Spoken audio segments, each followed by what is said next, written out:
To the devotees, the infinite devotees of Bhagwan Shri Krishna ji, I extend my profound respect, infinite, for you all. Today it is 18th of July 2024 and we have reached to chapter 2, verse 45 of Shrimadbhagwadgita. Our effort is to understand and absorb the Gyan Amrit Manthan in a state of alpha or Anand Purvak. Aye, let's start our task today with the Harinam Jap.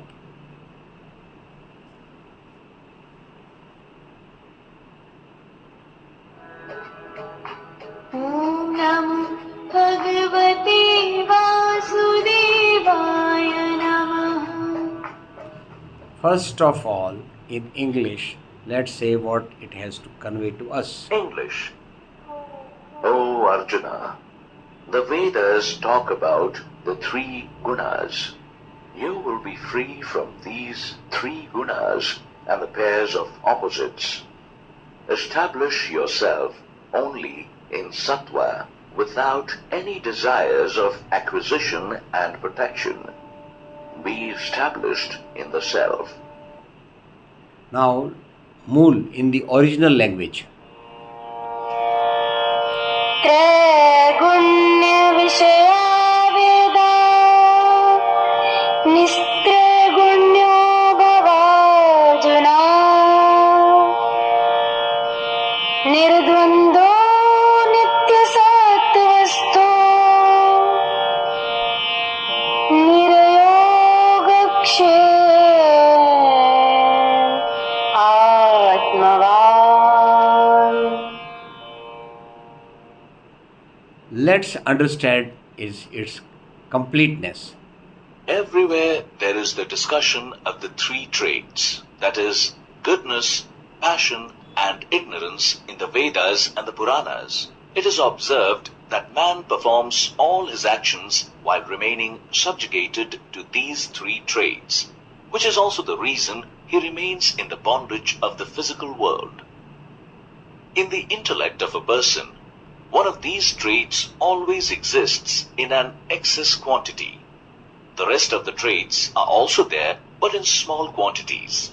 Here, Lord Krishna is asking Arjuna to go beyond these three traits. He says, O Arjuna, arise above these three traits and become free from dualities. Don't see any object or event from two different perspectives. Krishna asks Arjuna to create one perspective without being anxious, so that he can't have any delusion regarding his actions. Along with this, he also says to become spiritually conscious without having any concern about material gains or safety. It is a complex task to stabilize your mind in the devotion of God, but this is also the most essential task. Without performing this action, man becomes disillusioned. In other words, he turns into a prey of illusion. Friends, here I would like to bring before you the most simplest way of achieving this perfection, and that is Om Tat Sat.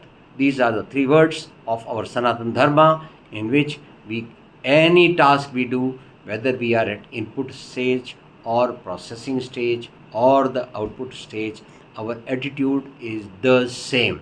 That is the Om. That is, say, we dedicate our effort in the service of God Almighty. Tat.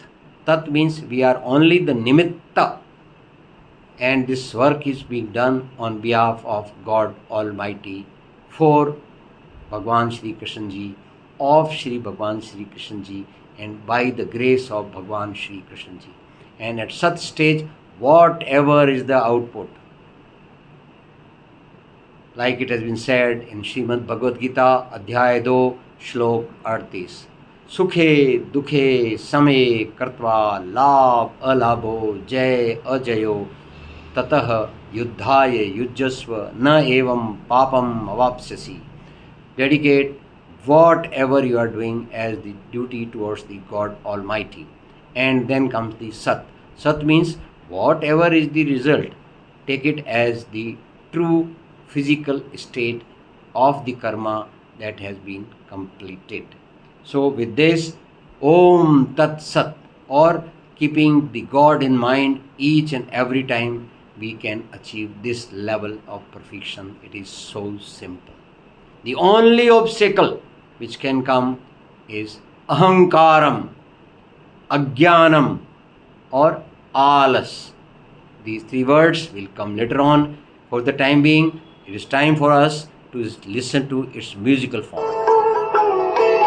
है वेद त्रिगुणों के विषय तुम गुणातीत महान हो तज योग क्षेम व द्वंद्व नित्य सत्वस्थ आत्मावान